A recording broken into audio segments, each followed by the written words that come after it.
Heidi, welcome to the podcast. Again? Yeah. We were talking before we went on how we know each other, which kind of know each other from Seattle. Yeah.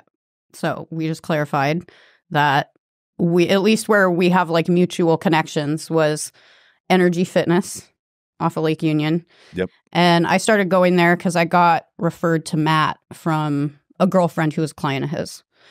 And I had just started lifting weights like a couple months earlier. And prior to that, I'd been into fitness just for the sake of fitness for like a little over a year. What kind of fitness before lifting weights? So before that, the first year, I started out doing the Brazil butt lift with Alejandro Carvalho.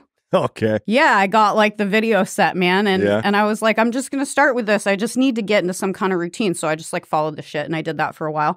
And I did see some changes. It was cool. I was like, okay, like my legs are starting to firm up. You know, my cardio is getting a lot better. It was kind of fun because they do like dancing and stuff. But then I kind of plateaued. I was like, I feel like I want to challenge myself a little more.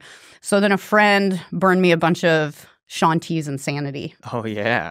And the first time I put one of those DVDs in, I made it like 7 minutes in and I was like, fuck this shit. And I took it out and then I didn't touch him for a while. And then I finally was like, you know what? Just do the best you can. Just put it in, do the best you can. And I started doing that. And then after I was doing those like pretty consistently for a few months, I was like, you know what? I'm just going to actually follow the 2-month program. So I did Insanity every day for 6 days for 2 months straight. My endurance was fucking amazing. But yeah, once again, I started to feel like I was plateauing and I wanted to build more strength. Insanity, are those 20-minute, 30-minute workouts and just like... The original ones are like 35 to 55. The original ones are crazy. Then he did like the Insanity Max 30, which I also have, and those are limited to 30 minutes. But they were different lengths depending. And then, you know, some of them get harder like month 2. Was it just... I don't remember. It's pretty much like high intensity body weight shit, but like it's fucking crazy. It's intense. I've done it one time in Hawaii. My friends had it, and we like put it on this like tiny little TV in this little bungalow, and we like did it out in the rain in the middle of Hawaii. Yeah. It was intense, and like I remember my butt being so sore from doing these like hot feet for so long. Yeah, even the warm-up, you're like, well, that was the warm-up. Okay, so Insanity, and then you moved to... So my partner at the time, he was a collegiate athlete, you know, played football his whole life, started working out at age 8, so going to the gym was like eating for him. So I was like, I tried to get into going to the gym with him a couple times, but I wasn't lifting. I would go get on the treadmill for an hour. So I was like, will you teach me how to lift weights? So he was like, yeah, fuck it. So I started going to the gym and lifting weights with him, and I was like, oh my God, this is so dope. And I loved it. I was like, this is How long ago is that? That was 2014. Okay, cool. 2015. Beginning of 2015. What was it about lifting weights that sparked that in you? Oh, it just stirred this fucking berserker energy in me, dude. And it's such a good outlet. I mean, I'm small, but I think most people that interact with me, especially in space, say that like I have big energy, you know, so I feel like I have a lot packed into this. So I need a good outlet, you know, and it feels fucking amazing. And I think what I've really gotten out of lifting and what I've really learned from learning how to like lift like a fucking dude and going in and doing like muscle splits and push-pull days and all that kind of stuff, you know, for years and years is like really understanding the value of progressive overload. And that's a big thing that I've come to understand. I can apply to any part of my life, like the principles and the like concept of that. Like you push, you stretch a little for a certain amount of time, but then you got to know when to back off and rest, right? Because if you push too far, you're going to injure yourself and then you're going to hinder your progress, right? So like that whole approach just blew the whole thing wide open for me. And it started to trickle into other parts of my life outside of physical. It's like the mental piece of that has to be on point, you know, like even your emotional and psychological, all that shit. Like if you really want to get everything that you can out of this, like all of that shit has to be on point. Your nutrition, like all your self-care, blah, blah. So then it just, like I said, it blew it all wide open for me. And really disciplining myself with weightlifting specifically is the first time that I've applied that level of discipline to my life just for me. Not because I was beholden to somebody else or something else, you know, like it's my job and I have clients that I have to show up for, or whatever it is. It's like, this is just all about me and me. You had internal motivation as opposed to like an external force. Finally. Yeah. Interesting. And you've been able to translate that into other parts of your life? Yeah. Or at least working on it. Yeah. Work in progress. Yes, definitely. Yeah. There's some places where that's been a lot. I've been having more of a challenge applying it than like others. Where? Well, I mean, I guess you could say in this current transition that I'm in. So I don't know if you want to back up a little bit, because that would take us to like kind of stepping away from tattooing and into there's no real whatever the fuck I'm doing right now. There's no real well, first, so we met each other kind of like at Northwest Fitness Project, right? Yes. You've been lifting for how long at that point? Oh, I just started. And okay. I had just been lifting a couple months, but my partner told me, he was like, look, you're pretty good at this. And like, I know I've showed you some stuff, but I haven't worked with a trainer in, you know, it'd been like 10 years maybe at that point. Maybe not that long, but it'd been a while. He's like, so I'm not cutting edge with this stuff. Like, if you really want to learn this, maybe hire a personal trainer. So that's how I found Matt, because I asked a girlfriend. She was like, he's the best. Go work with him. So I did a series of one-on-ones with him. And then he invited me to join the coaches workout that he did there with like Kyle and Ryan and like Aaron and stuff like that. Okay. And that's how I got into that. He was like, I think you would enjoy these. I think you're a good fit. And then when they opened the new spot, I just went over there and was taking those classes there. And like every Wednesday, 11 o'clock, if I was in town, I was there. Like nothing was going to stop me. And then I met Zach. And then I was like, this guy knows his shit with technical lifting. So I hired him and we worked together 1 to 2 days a week for about 6 months. And that was amazing. And I still love being able to have somebody sit there and watch and critique like every one of my reps, which is why I love working with Craig, because it's like reconnecting with that, like all of the technical lifting. I really enjoy it. But I also really want to expand into working more functional stuff into it, like the workshop we did this morning with all of the coiling and the landmine stuff and the forward motion and everything. Yeah, it's interesting doing that workshop. It showed a lot of like weaknesses in my like shoulder stability and just that forward. The whole philosophy of having your weight forward is completely different than regular, just, you know, you're lifting with a barbell overhead or benching or whatnot. Exactly. Yeah. And then fast forward, I think we ran into each other at Kuya. I think that's where we ran into each other. That would make here sense. In Austin, right? Yeah. Because we were both in Seattle, and then I think. When did you moved before I did? You got out like immediately, pretty quick as soon as COVID shit went down. You were like, bye. We were living together, and then I was like, dude, I can't stay. So it was like September of the pandemic, 2020, and I dipped, and then we ran into each other, and then now you're at Onnit, which is super dope. So you worked there, right? Yeah. So that was fun. Little. It's interesting. It's kind of like a flashback almost. It reminds me of when I was starting to get into tattooing. Yeah. And I got a job at a shop working reception. I was like, I don't care. I just want my foot in the door. And like, this is the shop I want to be at. You know, like I probably could have started tattooing earlier if I wasn't as picky about where I learned and apprenticed. But I had my sight set on that shop. I was like, this is a good shop. This is where I get work done. This is where I want to learn. So same thing. Is that around the same time you started lifting? No, this was actually 2000. This was in my early mid-20s. I was like 24 when I was starting to. That was when I first got a job at a tattoo shop. What was the shop that you really wanted to work at? The name was Twisted Soul, and it was in Denver. Oh, okay. Yeah, so I was living in Denver at the time. Fitness was not on my radar at all.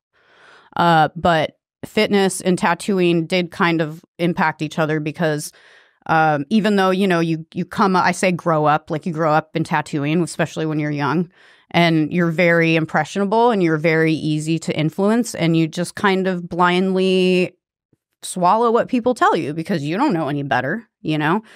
And then you brush off some of the important shit. Like when people are like, dude, like slow down, make sure you're integrating self-care. Like this is hard on your body. And you're like, yeah. I'm fucking 28. I'm partying every weekend, whatever. Yeah. And then you're 10 years into your tattoo career and your body starts really hurting. And you're like, oh, this literally isn't physically sustainable. Dude, unless I spend literally like $500 a month or more on all different types of body work. Mm-hmm. And so that started to be a motivation to getting into fitness. I was like, I have to take care of my body if I want to be able to continue to do this job. Like I have to. There's no question about it, you know? So there was that motivation too. But then tattooing still felt unsustainable because I developed all of these maladapted stress coping mechanisms and was pretty much in like low-level hypervigilance all the time. And I totally burnt myself out. Can you talk about the tattoo culture? Because, I mean, we had tons of tattoo artists, and it seems like such a intense, brutal world on the mind and body. Like trainers, like any care, like, you know, service industry, you know, I think when you're in the beginning, you fail to realize you need to take care of yourself. And then we all learn that down the road. But I feel like tattooers more so are in a culture that's like harder on their bodies, or just the culture itself can tend to have not a lot of self-care in it. I don't know. Maybe you could tell me. Yeah. I mean, that's definitely been my general experience. And I would say I'm relatively disconnected now from the tattoo industry. And I have been for about the past 4 years or so. Really, like since COVID, I started to separate myself from the tattoo industry. I still tattoo. So I'm not super connected to what's mainstream. But when I was really in it, it's hard. You can make great money as a tattooer, but there's not passive income unless you're making money off of art and prints. Like you are doing tons of homework drawing shit when you're not at the shop. And you're putting hard hours in with your body under tension in really fucked up positions for hours and hours on end. It's mentally taxing. You know, I came up in tattooing at a time when things had evolved a lot from like the biker style, but there was still a lot of like that OG mentality, you know, and apprenticeships. And I had a great apprenticeship. I was very fortunate. I actually had a lot of really helpful mentors, and I did my best to be on my best behavior.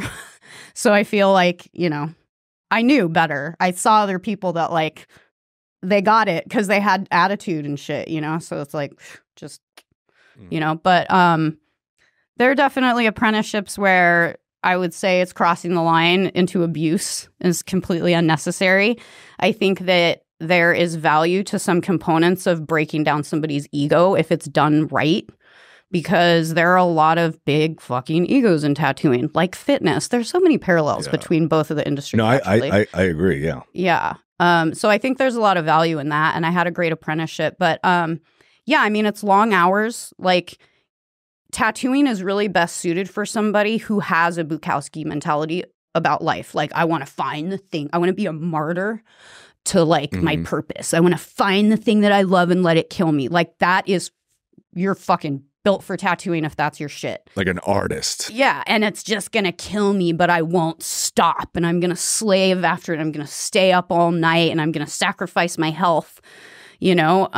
Because if you really want to be excellent at it, that's kind of what it takes, you know? And so I'm not telling people that they should sacrifice their health to be a tattooer. I just want to be realistic about like, I have all these people come to me. I've had so many people throughout my tattoo career be like, could you just teach me a few things? I'd love to just kind of like tattoo for fun on the side. And I'm like, fuck no. It doesn't work like that. Like, you don't just tattoo for fun on the side. It is so hard. Could you just teach me a few things about heart surgery? I'd just like to do some heart surgery on the side. I just want to be able to replace a valve. I just want to do a couple aortic replacements for my friends. But that's it.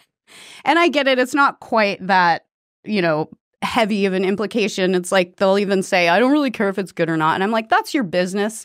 But no, I'm not going to do that. It's almost a slap in the face to me in terms of like how much I've invested, you know, to get where I am with it. And then you just want me to sit down with you and just show you give you a few pointers, you know, you can take away and go like do scratchy tattoos on yourself and on your friends. With your body, was it starting to break down at any point? And how did you balance lifting? Because sometimes lifting can be also hard on the joints. Like, I imagine you can't overdo it.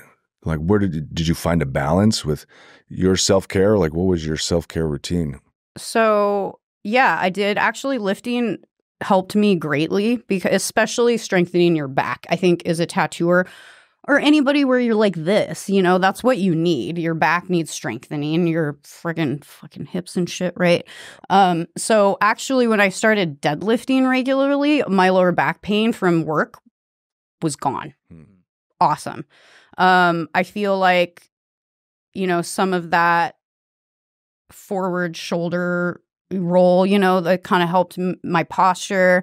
When I started climbing, I feel like that definitely helped my posture and kind of like pull everything back. But I still do, and I'm not saying I have it figured out now, but I think I have a better understanding of posture now than I did then. I think I was also trying to overcorrect in like the wrong ways because we just think like, oh, just like do this and fucking squeeze like your rhomboids and your shoulder blades together really hard instead. And it's like, no, that's not really how you do it either, but whatever. So I think that for the most part, it helped me. But then I did notice that, okay, now I'm actually spending even more time with my body under tension. So balancing that with more like relaxation and parasympathetic was really important. So at that point, that's when I really started incorporating more body work in. And I was seeing, at least especially the last few years that I was tattooing full time, I would say every month I was regularly seeing a chiropractor, an acupuncturist, and a masseuse. And that was just keeping me like on par. I wasn't healing. I was just staying level so I could like keep doing what I was doing. That's just keeping you from declining rapidly. Pretty much, yeah. And I was like, okay, this isn't sustainable, you know? And I started visibly being very unhappy. It was my ex-partner who actually called me out one morning after we went to the gym and I just been in this crap mood and was complaining about all this shit. And he was like, look, dude, you're clearly unhappy tattooing. Have you thought about trying to do something different?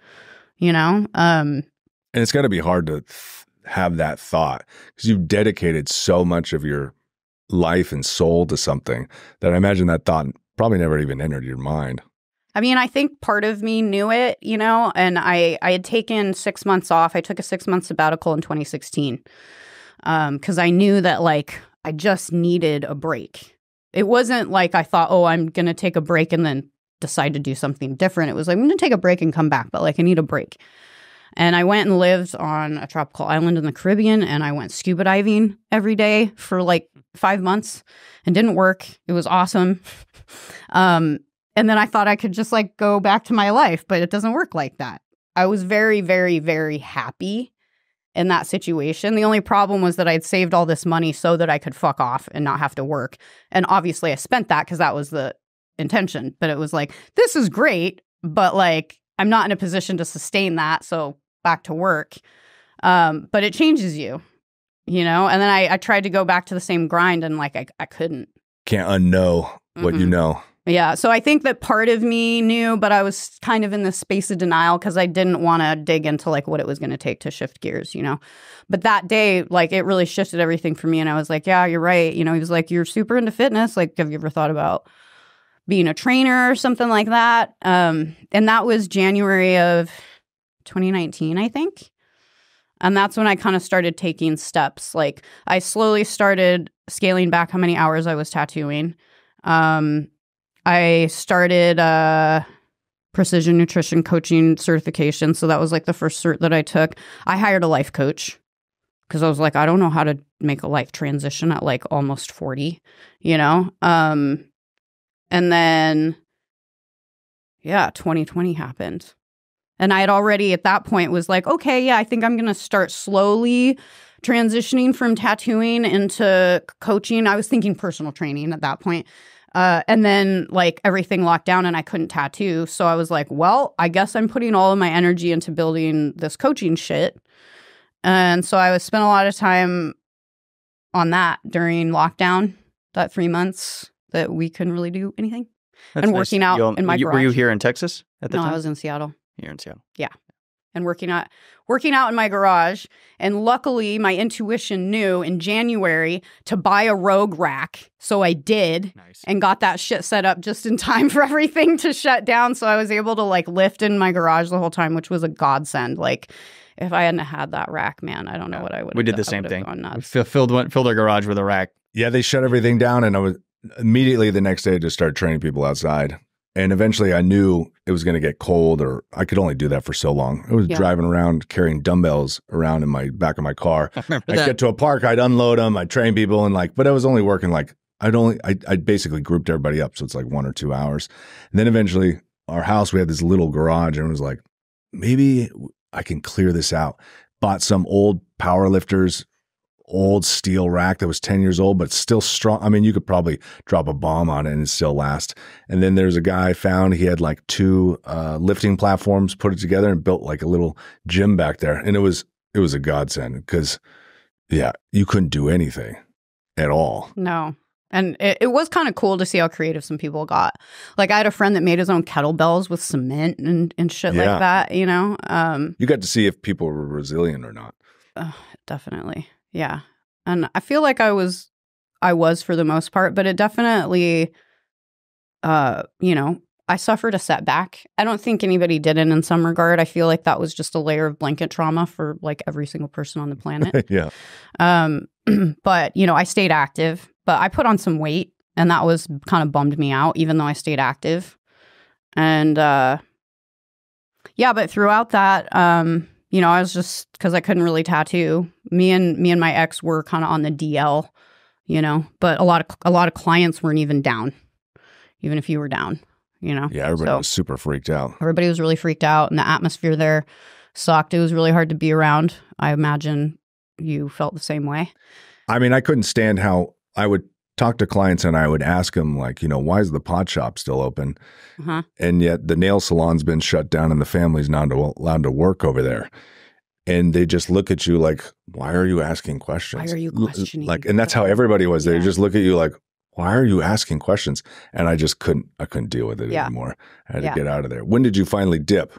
I finally dipped I was there until November 2021, but I decided I was going to move in like May of 2021.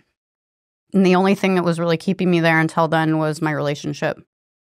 I had already like cut ties with the industry, tattooing industry. Like I wasn't working in a shop anymore. I'd had a private studio for 6 months. That lease was up. I didn't renew it. I was trying to fully commit to this new path. And then, man, it was so hard for me to be in Seattle.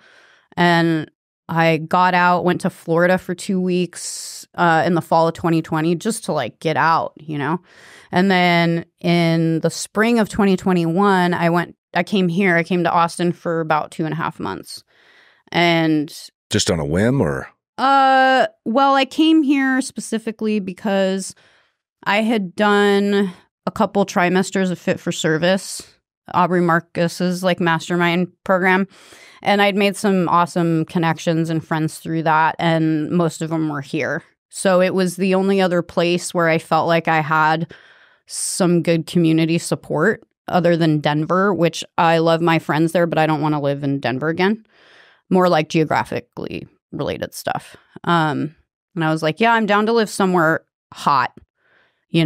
One of the things that I was getting tired of with Seattle was the winters. It's so beautiful there, but for 2 months. That shit just it's just one of those situations where it was great until it wasn't, and then it just wasn't. And I was staying because my partner was unwilling to consider moving, and we'd been together for 13 years at that point. But I came out here I was like, dude, I need a break. We'd spent quite a bit of time apart. Like I would travel without him a lot. So that was something that we were used to. He was like, yeah, cool. Go to Austin for a few months, I came back and we broke up the next day, or like a day or two later. You saw the light. I think we got into a fight, and then I think we both knew. It was like mutual. We both kind of came to it at the same time. It wasn't easy, but I'm very proud of us. It was very fucking mature. And like, I hate using some of these terms because they're just so overused and they're cringe to me kind of, but it was very much like a conscious uncoupling. We decided to continue living together for the 6 months after we broke up until I moved, just in a platonic way. But, we had a great life together, and we wanted to give ourselves time to slowly kind of separate but still sharing space and like enjoying the things that we enjoyed about sharing space with each other, and just like have that time together before I moved. And we're still great friends. Like, we talk about our dating woes now, you know? So that's awesome. It feels pretty good to be in that space. I feel like, I'm proud. I look back on it and I'm like, wow, okay. I feel like I have learned some things about how to heal and move on. And I'm really like happy about how I responded to all of that, and my ability to let myself like go through all of the different phases of that process and really feel everything. And I do feel like I'm on the other side of it in a really healthy way. And that feels awesome. And now being here in Austin for 2 years now? Yeah, just a little over. How has your life changed? Your own personal growth? That's what I'm really interested in, is like, after leaving Seattle and you made this big career change, you know, and you've come here, you know, what's been your experience in Austin? Because to me, and I think for you too, Tony, is like, it's a very magical place. Yeah. And I think there's so many incredible just energy from the land, but just people in general. And so I'd love to hear your story. For sure. I think Austin likes to attract people that are in transition. It's like this vortex. It's like, oh, you're changing, or you blew up your life and you need support. It's like, cool, here's all these other people that are in the same boat. At least those are the people that, either that, or it's like a vortex that amplifies like whatever it is you need to attract. Like, you're going to attract an abundance of that here. Because I definitely feel like I have a community of people that are in a very similar space. And a lot of my friends are younger than me because they're in the space of I'm young and trying to figure it out, not like I had a career and I blew it up and I'm starting over. But whatever.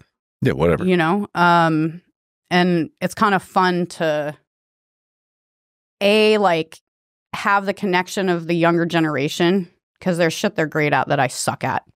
And also to be kind of the older wise person, to see them spinning their wheels and being like, oh, yeah, I remember when I was doing that. Or have them like giving me advice on shit that I'm like, no, you're wrong, but it's cool. You'll figure it out. You know? But no, Austin's been great. It's been a great place for me to just not know what I'm doing. You know, I came out here with some money saved, and I just lived off of my savings for the most part, for the first year and a half that I was here.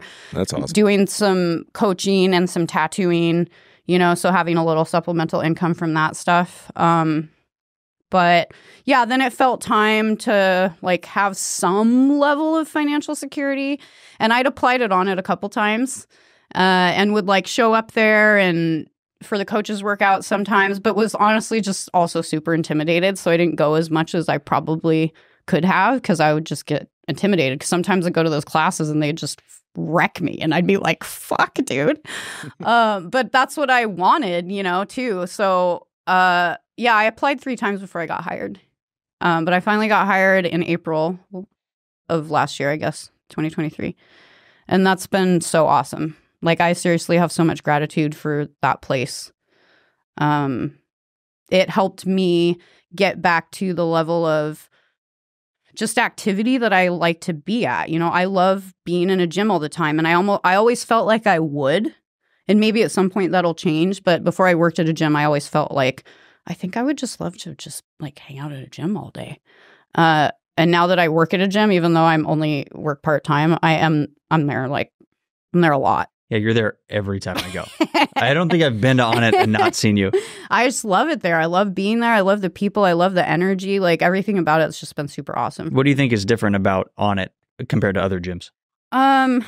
You know, I wish I had the list. There's like this list of kind of principles and stuff. Like, one of them's like unity through diversity or something along those lines. And I think that's a big one because there's not a dogmatic approach to fitness at Onnit. I think that's one of the values that they try to, you know, keep really present in how they do things, is like, we're not here to tell you there's one right way to do shit. This is like a big playground where we want you to come and have the opportunity to explore all these different ways to move your body, all these different ways to gain strength or athleticism or power or whatever it is that you're looking for. And just a place where you can experiment. Be like, you know, like somebody could come in and be like, I don't really know what I like. And it's like, cool. Well, we've got a little bit of everything here, you know? And then, yeah, just the caliber of people that coach there, that train there. I've never been to a gym where I walk in and I'm just like, damn. Like you look around and you're like, vast majority of people in here like in really good shape. Like these people obviously work hard. And it's cool to see the discipline of the people who work in the fitness industry, either as coaches and or influencers, and to just see how dedicated they are and how much time they put into their job and how much they care and how much they love being there and helping people and teaching. So it's super inspirational. And it's just since I've worked there, I've just kind of been letting myself like bask in it and marinate in it and be like, and now I'm just finally starting to get to the point where I'm like, okay, well, what's your contribution now? So I'm like making myself uncomfortable. What do you think that'll be? I'm not really sure. But the things that I feel like I excel at, that I really enjoy, in the fitness space is definitely the technical lifting stuff, especially for women. You know, women having insecurities or being like feeling like they're lacking confidence. You know, like I feel like it's very intimidating for a lot of women to come in and lift. That feeling like they don't know what to do, they don't know how to structure a workout, or just feeling insecure that like they're going to look stupid because they don't know what they're doing. So helping them understand. Well, guess what? First of all, nobody gives a shit what you're doing because they're all worried about how they look. 2, half the guys in the gym don't know what the fuck they're doing, but they're just overly confident, so they just think they do or they don't care. And then 3, we would love to give you some foundational tools and instructions so that you can feel confident and you know what you're doing, because it didn't feel that hard for me to figure out. And maybe that's just me, but I'm like, oh, okay. Like mind muscle connection and like, time under tension. And this is how you build a workout and sets and reps. And I don't know, it just kind of made sense to me. And I started programming my own stuff. And I have pretty much always, except for when I worked with Zach. That's pretty impressive though, because, I could teach all kinds of different people the principles and to actually put it together. I mean, even me being a trainer for a long time, it's still like even 5 years in, it was still challenging to come up with my stuff. So that does sound like a gift that you can give to people, because it's the basics that are the most important. It's the fundamental stuff that is the most important. Because once you understand the fundamentals of like lifting and progressive overload and understand how to really apply it, then you're in full control of your own program, and you can jump in any class and you'll be fine because you can self-monitor yourself. Right. And you know what it's supposed to feel like, and you know the cues when it's like, oh, maybe something's a little not, like tweaked my trap a little bit today. I felt it right away. I was like, oh, yep, that's a thing that just happened. It's fine. But, so just like you said, a lot of the foundational stuff that people like to skip over and they get focused on, like, I just want to go as heavy as I can, as fast as I can, and it's like, okay, but why? Like if you're not making that connection, you're not like feeling that engagement, like what do you want it for? Like, do you want to be able to just push the most weight? Are you trying to get muscle definition, and helping people understand, like, if this is your goal, this is what it's going to require, and being realistic about it, like, am I actually willing, able, etc., to like do all the things that it's going to require to get like said result? Helping people get clear on like what's going to get them said result, What do you think women listening now is some of your best advice that are complete beginners? Don't be scared of weight, but first of all, like, get training in the foundational shit, get your form on point, like get a good assessment. Figure out if you have we all have imbalances, but like any serious imbalances that might be an impediment, that you definitely want to kind of address before you're starting to load. But aside from that, how do you do that? How do you go get a imbalance check? So find a good personal trainer or a good like physical therapist probably is what I would recommend. That's good at assessing that kind of stuff. I mean, I could shout out a couple people at Onnit, contractors and coaches. Yeah. So Brian Butts is great for that kind of stuff. He does PRI, postural restoration. Jared Cardona is awesome with all that stuff. And then there is a chiropractor, Lane Palm, that works out of Onnit. And then we have a PT. What's Jen's last name? Oh my God. She's going to kill me. I can't believe I'm blanking it right now. Anyways, she's amazing. I work with her. Cool. I see her every 2 weeks. Yeah. I think working with a coach is invaluable. It's like, getting a degree. It's like once you have it, you always have it. A good coach will give you tools that you can take with you forever. Mm-hmm. Like a good coach you shouldn't need forever. No. My philosophy was like, if you continue to work with me, it's just because you want to, right? You don't need to. Like you understand how to do all this stuff on your own. It's just you want me to take care of it. Yeah. Or you're competing or something. But yeah, exactly. And that's fine if you want to work. I get it. Like if it were in the budget, I would have a coach all the time. I love showing up and having somebody tell me what to do. It's awesome. Oh, yeah, it's amazing. Or like write a program for you or whatever. Yeah. Yeah. And that way you can surrender to just the work. You don't need to think, because even as a trainer, analysis paralysis. Yes. There's a billion ways to make a program, right? It's better to have somebody else just make it and then them learn you over time, and then they can tweak it. And you'll learn a ton at the same time as well. Yeah. And beyond that, I think too, like the simplicity, I think, is important. Like, don't overcomplicate it, let it be simple, and then learn and understand progressive overload as fast as possible is what I would also recommend. Like the principles and the theory of progressive overload. Yeah. Because it's not only going to benefit you in your fitness journey, whatever your goals are, but it's going to benefit you in your life, I think. Walk us through, the philosophy or the foundations of progressive overload. Because I know what that means, but I think people listening, take, for example, someone trying to get stronger hip thrusting, walk through how progressive overload works. Sure. And their mindset around when to add weight, when to back off and all that. Okay. Yeah, for sure. So, I love to do, for example, what I call or what's called a 3 up, 1 down. So we'll just kind of break that down. Okay. And so principle with this, let's say if you're working on building strength, then you're going to have a set of exercises that you're doing, and you're going to do these same exercises every single week. So maybe you have 3 days of lifting, and on each one of those 3 days, you have a different set of exercises. And then the next week, you're going to do the same set of exercises, but you're going to add weight. So you're going to do the same number of sets, same number of reps. You're just going to add weight. And you're going to do that progressively for 3 weeks straight. And by the 3rd week, if you are doing this right and you're loading it sufficiently, your final reps should feel really hard.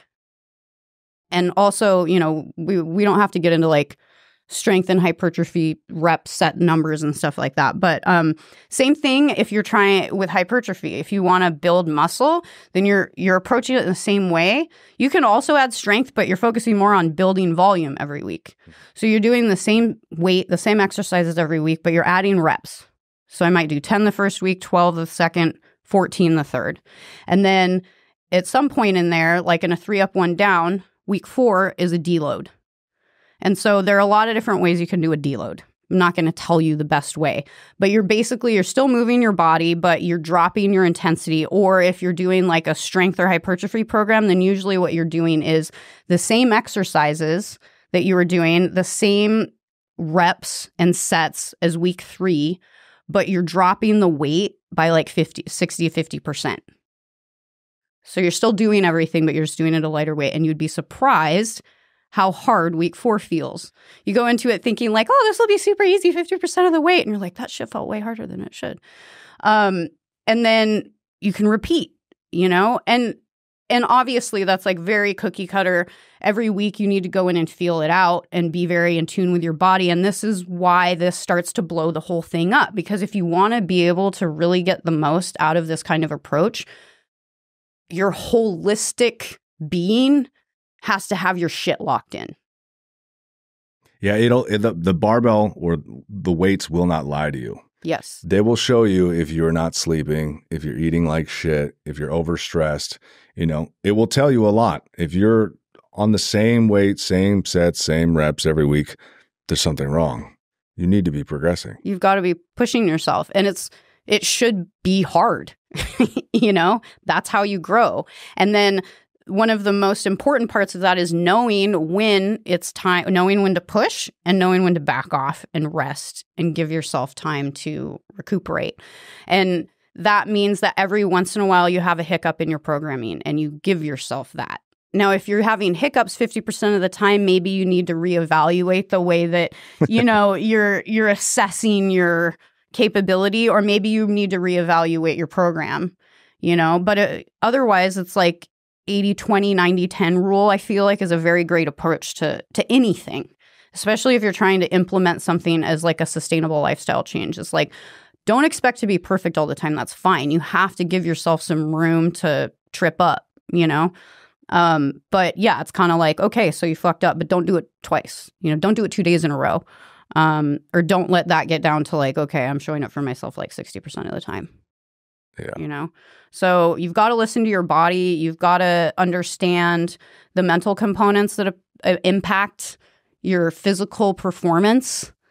And then just also seeing how other factors in our life impact the way that we show up in the gym, like your emotional state and stress and all these kinds of things, you know, and that just, then you're just down all these rabbit holes, like emotional maturity and nervous system regulation and blah, blah, blah, you know, and that's what happened to me. And then I was like, I can't just be a fitness coach because I actually really love the juicy shit. I'm like, ooh, yeah, let's talk about the insecure attachment and the trauma bonds and like nervous system regulation, like that shit. So the weight training opened up all these other doors.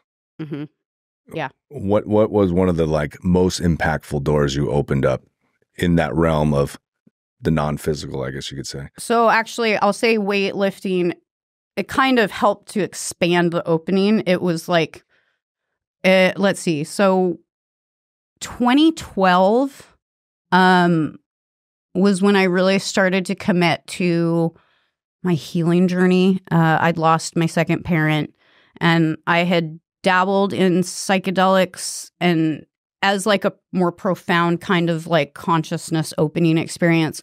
But it was at that point that I really kind of started to commit to that. And then I found fitness like the next year. So I think they were definitely co-supporters in this journey, because the healing stuff was contributing to that. It's like, I'm doing this fitness stuff. This feels great for me. The healing thing got me on the fitness thing because I was like, I need to be taking better care of my body. It was one of the things I wasn't doing. I was starting to get better with like nutrition and all these other lifestyle habits. So I was like, I need to get on that. So I like got that going. And then it just really got me into just healing myself and starting to really understand more about the concepts of developmental or complex trauma versus acute trauma. Well, tell me. So developmental trauma is basically, most of us sustain it because it's accumulation of subtle trauma. I mean, there's a spectrum, obviously, but it's not like acute trauma, which is what we usually think of, where it's like, oh, I got in a bad car accident, or I had the loss of a loved one, or I sustained some kind of like really traumatic abuse or something. Developmental trauma is trauma that accumulates over time with subtle interactions with our caretakers and our parents, like the close relationships that we have during our developmental phases. And it's impacted by things like having parents who are emotionally unavailable, or having our reality denied in some way, shape, or form, which can happen in really small ways, like just being told not to cry when you're really upset about something. And like these kinds of responses become habituated, and they essentially teach us that like what our nervous system's telling us isn't right, and we start to betray ourselves. We create these subtle coping mechanisms so that we don't have to be present with the pain of not having the support that we need. And then those play out in our relationships as we get older. But it's not obvious to most people. A lot of people that suffer from developmental trauma, if you ask them, they'd say like, oh, I had a happy childhood. Like, it was great. I had loving parents. You know, I didn't have trauma growing up. Bullshit. Everybody's fucked up. Yeah, it's so subtle that it flies under the radar. You're not tracking that you're picking it up. Right. Does this tie into your core wounding? Fuck yeah. It's like in the same Venn diagram. Absolutely. Okay. 100%. So like core wounds, insecure attachment styles, you know, this all that stuff is like relational developmental trauma. And the reason I love it so much, and the reason it's like so juicy, is that like I firmly believe that because these coping mechanisms are developed within the context of relationship, they can only be healed within the context of relationship. And I love that. Which sucks. I mean, Brent's mad about it. I mean, I feel you. It kind of does, because you have to be willing to be like, yes, I want to find somebody that triggers all of my shit and pushes all my fucking buttons. That's why it was my goal this year was, that's why I've always been in search for a good one, but I finally found like a good therapist, because if you do get in a relationship, that is part of the relationship, is you get your shit reflected to you. But if you don't have a good coach or someone on the sideline to help you process it, it's going to be madness. Yeah. I mean, you could try and figure it out yourself. Do not recommend. Yeah. I mean, I kind of did that, but I was also, I was like accessing my own resources. Like I was doing online courses and like doing plant medicine and watching, like repeatedly watching Pematodrin YouTube videos, and you know what I mean? Like diving into polyvagal theory and internal family systems and inner child work and all that kind of stuff. Like, and it's been really cool, because one thing I would also say though is like, yes, get support. I do recommend that. And trust yourself more though also. We suck at trusting ourselves, you know? Your body is really, really fucking smart. And one of the other things that I think we need more of is somatic experiencing. Like that needs to become more mainstream. And just understanding that these things ought not be separate. We love to compartmentalize stuff, but we don't operate that way. Every part of us informs the other part. There's always feedback, you know? So we're like, let's just do a lot of talk therapy, and then let's do somatic experiencing. And it's like, how about like where we need to talk, we talk, and where we need to feel, we feel, and we start to practice how to do all those things and know which is appropriate in which situation, because we suck at just being present and feeling shit that we don't want to feel. We really suck at being uncomfortable. But like, that's the key. And that's another reason why fitness is so great, because anybody that's into fitness knows that you intentionally subject yourself to discomfort and then you feel fucking awesome later, you know? So there's something to that, and it builds resilience. And this is how we heal our nervous systems. You know, you don't heal your nervous system by telling it that shit's okay. Your nervous system doesn't give a fuck, because it's disconnected from your prefrontal cortex when you're activated in a survival state. So this is why you can't reason your nervous system into safety. The only way you can do that is by being present with what you're feeling on an experiential level, because that's demonstrating to your nervous system that it's safe, because you can stay with it. When we exit with our coping mechanisms, then you're telling your nervous system that it's not safe to feel this. So like learning how to come back and just be with what's going on. You don't have to like it. That's the thing. Like that's my favorite thing. It's like, you don't have to like it. You can even acknowledge that it sucks. This is fucking uncomfortable. I don't like this. Cool. Sit in it. That's fine, but sit in it and breathe, because guess what? Everything's impermanent, you know? And the more that you can build resilience for things that you find uncomfortable, the more resilient that, you're just going to build nervous system resilience. You're going to be much better at processing experiences that otherwise would be traumatic, because the experience itself isn't traumatic unless it leaves an unprocessed energetic imprint on the person. Right? That's why like multiple people can be part of one experience, and you might have 2 people that are seriously traumatized and 3 people that are totally fucking fine. So anyways, I went on a total tangent with that, but this is the kind of stuff that I get like really fired up about. And you know, movement is also a really important component. So yeah, I'm just in the space of trying to figure out how to connect all these dots and like offer something to the world. Well, I think that's why this conversation's cool, because it's kind of like a workshop. We're just, you know, having a conversation, and maybe some dots will connect, even just like after you leave here, and some aha moments will come. Yeah. Are there any somatic experiences that you've had in Austin that you could speak about that were profound to you? Yeah, sure. Well, I'll just kind of speak about like a more recent kind of, it's like a phase or whatever. I have been, my healing space has definitely shrunk in terms of like the community and the circles that I interact with, more so than it was. It was like wider, and I was more like kind of out in the community. And I've kind of gone back into this hermit mode. So I do a lot of my healing with myself or with like some very close friends. And that just feels right now. But for me, one of the biggest things that I've been challenged with lately is so I already told you guys I was in a really long-term relationship, ended that, just spent the last 2 years just really like getting to love being with me again. Like I haven't even been thinking about dating or anything really, you know? And then within the last few months, had some interactions that triggered like every motherfucking relationship wound that had been unhealed prior to my relationship that I say, they went into cryo sleep. And then they're like, hi, we're awake. Except that now I'm 44 and these are wounds that went to bed when I was 28.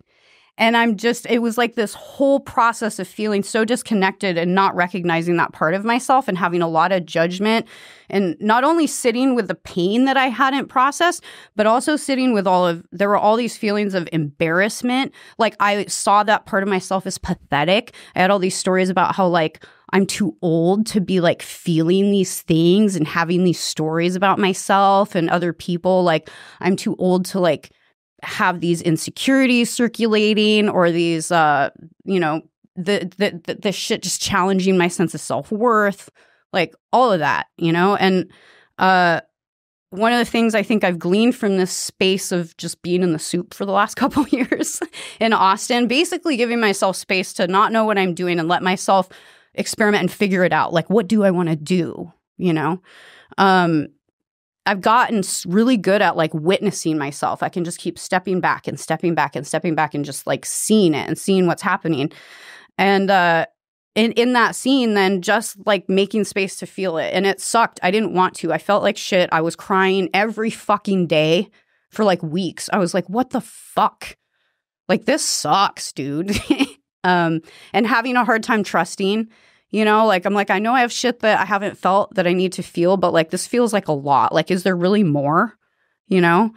But I've experienced a lot of painful shit in my life, you know? And it's funny because when I first heard somebody read off like the 5 core wounds, I was like, oh yeah, all of those, all of them, you know? And it's not like a woe is me. It's not at all. Because I've always been a rebel in the sense that whatever everybody else is doing, I'm like, okay, I got to do the opposite thing. And so what do people not want? They don't want pain. They don't want you to tell them that they need to sit with the painful shit. So of course I want to be the person that's going to be like, you have to learn to sit with the painful shit. And I also have the worst imposter syndrome ever.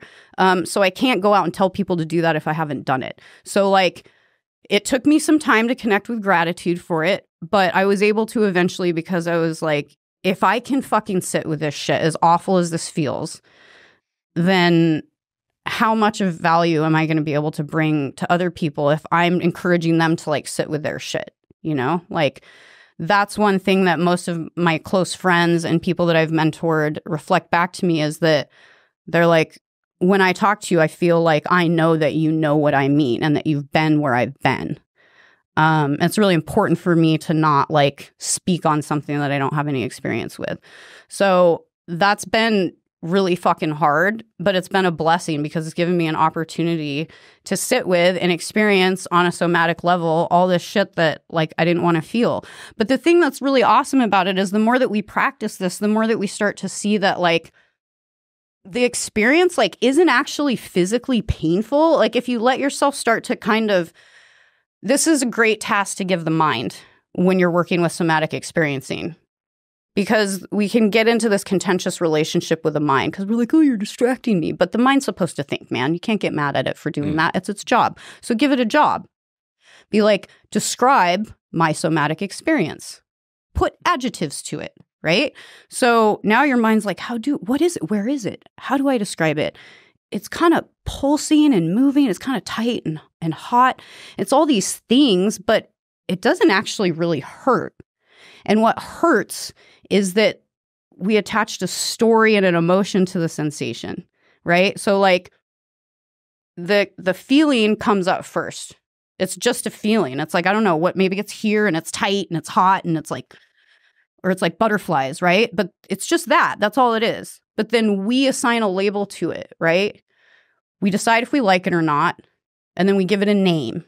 And now it's an emotion. And now there's a scenario that's occurring in conjunction with the somatic experience and the labeled emotion. And now there's a story. And that story gets attached to the emotion. And then the emotion reinforces the story. And then we're in this vicious, self-perpetuating cycle. And so if we can start to see the transparency of the thoughts and emotions and just come back to the somatic experience, we can see how powerless all that shit is. But we've been giving it all this power, but we get to choose. I get to choose if I give that power. Just because I have a thought doesn't mean I have to fucking believe it, you know? So this has been a super powerful practice for me because I'm not going to die sitting with this, you know? I don't have to like it. It's not fun. It brings up all this shit that I don't want to deal with, but it also gives me a chance to look at it and be like, whoa, dude. Like, do I actually think that's true? And if I don't, then maybe I need to take some steps to work on, like, the way in which, you know, this story or this cycle is impacting my life and my relationships and the way that I'm showing up, you know? So did that help answer your question? It's so funny. You make me realize that your brain is just like ChatGPT. Well, I guess ChatGPT is like our brain because that was there first. But you said you have to give your brain a job. Same with ChatGPT. You're only going to get the answer based on the prompt that you give it. So when you give your brain the right prompt, you're going to get the right response. And then you can go down this rabbit hole, and depending on the prompts that you give it, you're going to either have some wacky like image or story created, or you can work down your healing path. But you have to have really proper prompts to give it in order to get to the outcome you want. Totally. Yeah. We don't need to go to war with ourselves. Like, everything that is in your experience is there for you. And I like to look at it. I like to play this game called What's on Your Plate? Steak, usually. What's on your metaphorical life plate? But also that, and eat that because that sounds delicious. Oh, yeah. But like, what is going on in your life? What are your current circumstances? Not what you would like them to be, not what you think they should be. What is real right now? Radical honesty with yourself. That is your plate or toolbox, and there is plenty there. Trust me. There's plenty there. You don't need to be looking at anybody else's plate. You don't need to be wishing you had what they had on their plate or wishing you had less on your plate. You have exactly, just get real about what your life circumstances are and do whatever you need to do to meet yourself where you're at. Because as long as we're lying to ourselves on any level, then we're going to get distortion in the feedback that we get back based on what we put out, because we're putting out deceit on some level, you know? So like, yeah, that's another one of my big things is like, get real with yourself, you know? And you have to learn to observe yourself. That's how we start to get real and figure out what it means to be objective about your own behavior and the ways that you show up as best as you can. Because obviously we're biased. Like, we want to be right. Of course we do. I want to be right. I like being right. It feels good. You know? So it's like that. It's like, just admit it to yourself. It's fine. You want to be right. Cool. No big deal. I feel a certain way when I'm not right. And then I respond in this way because I feel inadequate. You know, it's like that kind of shit. It's cool. But like, let's work more. Let's get real. Let's fucking We'll make that the name of the episode. Get real with Heidi. That's perfect, because that's actually the first module of my online course, which I have 3/4 of the way wrote like 2 years ago and haven't finished. But I made it the first module because to me, it feels like the most important thing to nail down on this process of self-discovery or growth or whatever. I don't like to say improvement because that's like implying that some stages of your growth are like more valuable or better than others or something. And as like a recovering perfectionist, I'm like, fuck that. That's crap, you know? But yeah, get real. It's very important. And I like that you're going to name it that because it feels good. Well, Heidi, I want to say thank you so much for spending the day with us and sharing your wisdom. Yeah, we spent all day together. Two workshops in the morning, At Onnit, now a podcast. Yeah. Tripling down. I like it. Thanks for hanging out for so long. And then throw some words to the Onnit crew that's listening and people of Austin. Just, you have the platform to, share your heart. Oh, wow. Okay. Well, yeah, I mean, Austin in general has been just a very welcoming city. And it's very refreshing, the people here, in contrast to what I'm used to in the Northwest, which I don't want to. It is for those people, and that's fine. No, go ahead. You can talk shit about the Northwest. I appreciate people being authentic and uncensored, and so it's difficult for me to be in environments where people are easily offended and they expect everybody else to cater to that. I just don't really have stomach for that. And Austin's been great because people are really friendly here, but it still has that kind of Southern feel and just like kind of raw Americanness in a way, which I never thought I wanted, which is funny until I moved here. And I'm like, yeah, I dig like the Texas component of Austin. I know Austin is this like anomaly in Texas, Yeah, but people who say that Texas, they're like, oh, well, you live in a liberal place. You're like, you have no idea what liberal is. You've never been to Seattle. If you think Austin is liberal, you're in for a rude awakening going anywhere else, buddy. No idea what the fuck you're talking about. That's what It's got a cowboy vibe. Yeah. To me, it's got like it's kind of like do your own thing and be respectful and mixed with a little bit of hippie. It's liberal, hippie, but gritty. Very concise way of putting it. Yeah. Thank you. I would agree with that. And I like it a lot. My only gripe, which isn't anybody's fault, is just the geography, I would love to either have some more mountains or like an ocean right here on the and it would city, be too perfect. But yeah, it might be. You're right. I think the heat and the lack of water, though we do have some water, it gets rid of the riffraff. There's LA people I've trained or whatnot. If they can't handle it, the heat kicks them out. Imagine this would, and I think that's it's important to have mechanism. That intensity because it kicks people out who do not belong here. That's cool. This place would just be South Beach.